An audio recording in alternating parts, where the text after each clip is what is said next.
Hello friends, దేవుడు అబ్రహామును పరిశోధించాడు అని కొన్ని వేల ప్రసంగాలు అయితే మనం విని ఉంటాం. కానీ దేవుడు ఎందుకు అబ్రహామును పరిశోధించాడు అనే విషయాన్ని తెలుసుకోవడానికి ఈ వీడియోని పూర్తిగా అయితే చూడండి. స్కిప్ చేయకోకుండా ఈ వీడియోని చూడండి. దేవుడు అబ్రహామును ఎందుకు పరిశోధించాడు అనే విషయాన్ని తెలుసుకునే ముందు దేవుడు అబ్రహామును ఎలాగున పరిశోధించాడు అనే విషయాన్ని ముందుగా తెలుసుకోవాలి.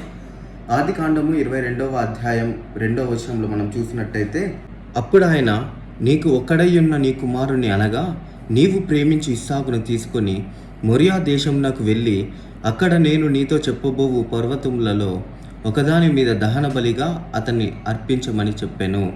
మనం చూసినట్టయితే దేవుడు అబ్రహాముతో తన కుమారుణ్ణి బలిగా ఇవ్వమని కోరుతున్నట్టు ఇక్కడ మనం చూస్తుంటున్నాం. దేవుడు నరబలి కోరేవాడు కాదు. అలాంటిది ఎందుకు దేవుడు ఇస్సాకుని బలిగా అర్పించమని అడుగుతున్నాడు అనే విషయాన్ని మనం తెలుసుకోవాలంటే ముందుగా ఆదికాండం 21వ అధ్యాయంలో ఏం జరిగిందో మనం చూడాలి. ఆదికాండము 21వ అధ్యాయంలో మనం ఏం జరిగింది అని మనం చూసినట్టయితే, అబ్రహాముకు షారాకు వివాహమై కొన్ని సంవత్సరాలైనా కూడా వారికి సంతానం కలగలేదు. అందుకని షారా ఏం చేస్తుందంటే తన దాసి అయినటువంటి హాగర్ను తీసుకొని తన ద్వారా సంతానాన్ని కలుగజేయాలి అబ్రహాముకి అని ఆలోచన చేసి అలాగున హాగరుతో అబ్రహాముకి సంతానం కలుగజేయాలని నిర్ణయించుకొని పంపించినప్పుడు హాగరుకు మరియు అబ్రహాముకు కలిగిన సంతానము ఇష్మాయేలుగా ఉంటుంది. మరియు కొన్ని సంవత్సరాలైన తర్వాత మరి దేవుడైతే ఏదైతే వాగ్దానం చేశాడో, నీ మరియు షారా ద్వారా పుట్టిన కుమారుడే నీ సంతానం అనబడతాడు అని దేవుడైతే ఏ మాట చెప్పాడో, అలాగున అబ్రహాముకు మరియు షారాకు కొన్ని సంవత్సరాలైన తర్వాత వాళ్ళు వృద్ధులైనా కానీ వారిద్దరికీ కూడా సంతానం కలిగింది. అతని పేరు ఇస్సాకు. మొదటిగా అబ్రహాము మరియు దాసి అయినటువంటి హాగర్ ద్వారా పుట్టిన కుమారుడు ఇస్మాయిలు. రెండవ వాడు అబ్రహాము మరియు అబ్రహాము భార్య అయినటువంటి షారాకు కలిగిన సంతానం ఇస్సాకు. ఇస్సాకు పాలు విడిచిన తర్వాత అబ్రహాము ఒక గొప్ప విందు అయితే చేశాడు. ఆ విందు చేసిన తర్వాత హాగరు కుమారుడైనటువంటి ఇస్మాయిలు ఇస్సాకును చూసి పరిహాసం చేస్తుంటాడు. ఎప్పుడైతే ఇస్మాయిలు ఇస్సాకును పరిహాసం చేయడం చూసిందో షారా వెంటనే హాగర్ను మరియు ఇస్మాయిల్ను వెళ్ళగొట్టాలని నిర్ణయించుకుంటుంది. అలాగను నిర్ణయించుకొని అబ్రహాముతో చెప్పినప్పుడు అబ్రహాం ఎంతో దుఃఖపడతాడు. అప్పుడు దేవుడు అబ్రహాముతో, నీవు నీ భార్య చెప్పిన మాట విను, వాళ్ళని పంపించేసే అని చెప్తాడు. చెప్పేటప్పుడు దేవుడు ఇంకో మాట కూడా చెప్తాడు, నీకు కలిగిన నీ కుమారుడే అనగా ఇస్సాకే నీ కుమారుడు అనబడతాడు అని దేవుడు చెప్పినప్పుడు అబ్రహాము దేవుని మాట విని షారా మాట విని పంపించేయాలని వెళ్ళగొట్టాలని నిర్ణయించుకుంటాడు. అబ్రహాము హాగర్ను ఇస్మాయిల్ను వెళ్ళగొట్టే సందర్భం ఈ యొక్క 21వ అధ్యాయంలో ఉంటుంది. అదేవిధంగా ఆదికాండం 22వ అధ్యాయంలో ఇస్సాకును బలిగా అర్పించే ఆ యొక్క సందర్భం మనకు కనిపిస్తూ ఉంటుంది.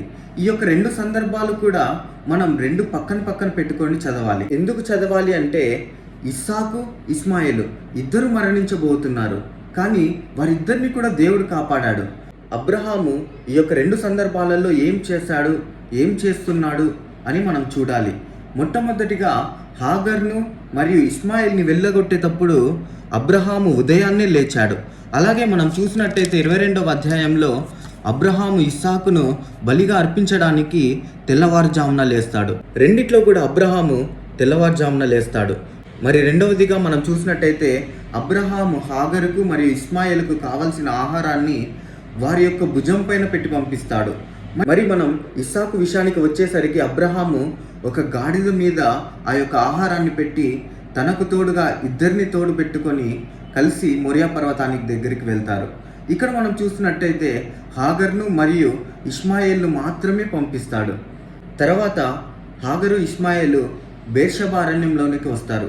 అక్కడ నీళ్లు కనిపించక ఆ యొక్క కుమారుడు చనిపోతాడని తెలిసి ఆ యొక్క హాగరు ఏం చేస్తుందంటే తన కుమారుడు చనిపోవటం చూడలేక పక్కన వెళ్ళి కూర్చొని ఏడుస్తూ ఉంటుంది. మరియు మొరియా పర్వతం మీద ఏం జరుగుతుందంటే దేవుడు అడిగినట్టుగా అబ్రహాము తన కుమారుణ్ణి బలిగా అర్పించడానికి ఆ యొక్క ఇస్సాకును ఆ యొక్క బలిపీఠం పైన పడుకొని పెట్టి ఉంటాడు. ఇద్దరు కూడా ఇక్కడ బెర్షెబా అరణ్యంలో ఇస్మాయిలు చనిపోబోతున్నాడు, మరి ఇక్కడ మొరియా పర్వతం పైన ఇస్సాకు చనిపోబోతున్నాడు. ఇద్దరు మరణానికి దగ్గరగా ఉన్నవారే. కానీ దేవుడు ఈ రెండు విషయాల్లో కూడా మధ్యలోనికి వచ్చి వారిద్దరిని కూడా రక్షిస్తాడు. ఒకరిని, ఇష్మాయిల్ని ఎలాగున రక్షిస్తాడంటే నీళ్ళ ద్వారా. బెర్షెబా అరణ్యంలో ఆ యొక్క నీటిని హాగరుకు కనిపించే విధంగా హాగరు యొక్క కళ్ళను తెరుస్తాడు. అదేవిధంగా మనం చూసినట్టయితే దేవుడు ఇస్సాకును కాపాడడానికి ఆ యొక్క ముళ్ళ పొదలో ఒక పొట్టేలునైతే ఉంచుతాడు. ఇక్కడ ఇద్దరిని కూడా దేవుడు రక్షిస్తున్నాడు. ఇష్మాయేలుని రక్షిస్తున్నాడు మరియు ఇస్సాకును కూడా రక్షిస్తున్నాడు. ఈ యొక్క పొట్టేలు మరియు నీరు చూసినట్టయితే అబ్రహాము అబీమెలెకుతో ఏదైతే నిబంధన చేసుకున్నాడో ఆ నిబంధన చేసుకునేటప్పుడు అబ్రహాము తన మందను అబీమెలెకుకు ఇచ్చాడు. అబీమెలెకుకు తన మందను ఇచ్చి ఆ యొక్క నీటిని తీసుకున్నాడు. మరి దేవుడు ఎందుకు అబ్రహామును పరిశోధించాడు అని మనం తెలుసుకోవాలంటే ఆదికాండము 18వ అధ్యాయము 19వ వచనం మనం చూసినట్టయితే, ఎట్లనగా యెహోవా అబ్రహామును గూర్చి చెప్పినది అతనికి కలుగజేయునట్లు తన తర్వాత తన పిల్లలను తన ఇంటివారును నీతి న్యాయములు జరిగించుచు యెహోవా మార్గమును గైకొనుటకు అతడు వారికి ఆజ్ఞాపించినట్లు నేను అతన్ని నెరిగి ఉన్నానెను. దేవుడు అబ్రహాముని మరియు యొక్క తన కుటుంబం అంతా కూడా నీతి న్యాయములు కలిగి జీవించాలని దేవుడు కోరుకున్నాడు. అబ్రహాము హాగర్ను మరియు తన కుమారుడైనటువంటి ఇస్మాయిల్ను వెళ్ళగొట్టే సమయంలో వారిద్దరిని కూడా వెళ్ళగొడుతున్నప్పుడు ఆహారము వారికి భుజానికి ఏదైతే సరిపోతుందో వాళ్ళు మోయదగిన ఆహారాన్ని మాత్రమే పంపించాడు. మరియు వారిద్దరికీ కూడా ఒక నీళ్ళ తిత్తినైతే పంపించాడు. మరి మనం చూసినట్టయితే మొరియా పర్వతం మీద ఇస్సాకును బలించడానికి వెళ్తున్నప్పుడు అబ్రహాము ఒక గాడిద మీద తన ఆహారం అంతా కూడా పెట్టుకున్నాడు. ఒక వారానికి సరిపడే ఆహారం ఉంటుంది అందులో. మరి మనం ఇక్కడ హాగరు విషయంలో చూసినట్టయితే హాగరు మోయగలిగిన ఆహారాన్ని మాత్రమే అబ్రహాము పంపిస్తున్నాడు. అబ్రహాము చాలా ధనవంతుడు. అటువంటి అబ్రహాము ఎన్నో విషయాలు చేసి ఉండవచ్చు. దేవుడు అబ్రహాము జీవితంలో అబ్రహాము కుటుంబం ద్వారా అబ్రహాము ద్వారా నీతి న్యాయములు జరగాలని కోరుకుంటున్నాడు. ఏదైతే అబ్రహాము హాగరును మరియు ఇస్మాయిల్ను ఏమీ ఇవ్వకుండా పంపించాడు, వారిద్దరు కూడా క్షేమంగా ఐగుప్తునకు చేరారా లేదా అని తెలుసుకోవడానికి కూడా వీలు లేకోకుండా అబ్రహాము వారిద్దరిని కూడా పంపించాడు. అదే ఇస్సాకుని బలి ఇచ్చేటప్పుడు తనతో పాటు ఇద్దరిని కూడా దాసులను తీసుకొని వెళ్తాడు. కానీ ఆగరును మరియు ఇస్మాయిల్ను పంపించేటప్పుడు ఆ యొక్క అరణ్యంలో ఎంతో కష్టమైన మార్గం ఉంటుంది. అలాంటి మార్గంలో ఇస్మాయిల్ వెళుతున్నాడు, హాగరు వెళ్తుంది అని తెలిసి కూడా అబ్రహాము ఎవరిని కూడా వారికి తోడుగా పంపించలేదు. అబ్రహాము అనుకొని ఉంటే తనకు ఎంతో ఆస్తి ఉంది. అలాంటి ఆస్తిపరుడైనటువంటి అబ్రహాము ఒకరిని పంపించడం తనకేం తక్కువ కాదు. కానీ అబ్రహాము ఎలాగనైతే హాగరుకు మరియు ఇస్మాయిల్కు చేశాడో దాని ద్వారా తల్లి అయినటువంటి హాగరు బెర్షెబా అరణ్యంలో తన కుమారుడు చనిపోవటం చూసింది. హాగరు బెర్షెబా అరణ్యంలో తన కుమారుడు చనిపోవటం చూస్తూ ఉంది.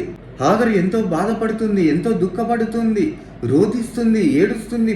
తన కుమారుడు యొక్క మరణాన్ని దగ్గరగా చూస్తూ ఎంతో బాధపడుతూ ఉంటుంది.